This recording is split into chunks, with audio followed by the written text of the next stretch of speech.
And turning now to the coronavirus pandemic, the U.S. is tightening its restrictions on who can enter the country as doctors find some new mutations of the virus. Travelers from more than 30 nations marked in red right there on your screen now barred from entering the U.S.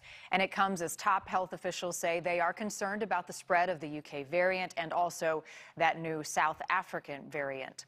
News Nation correspondent Brian Enton is live for us in Miami tonight with the very latest. Brian. Marnie, it is about to get a lot more complicated to travel internationally. Now, when you are flying into the United States, you will need proof of a negative COVID test before you even get on the plane, and that could just be the beginning of new restrictions. Air travel is already down more than 50%, and now there are new restrictions for travelers trying to get into the United States. The Biden administration banning non-U.S. residents from the United Kingdom, Ireland, most of Europe, Brazil, and South Africa. In light of the new COVID variants that you're learning about, we're instituting now a new measure for individuals flying into the United States from other countries. Starting at midnight, anyone flying into the U.S. from another country will need proof of a negative COVID test. That documentation has to be provided to the airline before they board that flight entering the country.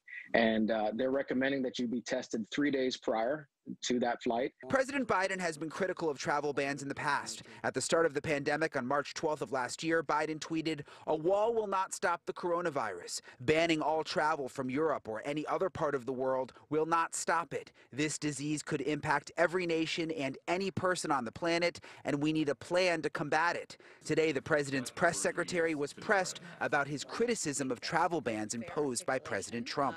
The president has been clear that he felt the Muslim ban was xenophobic. He overturned the Muslim ban.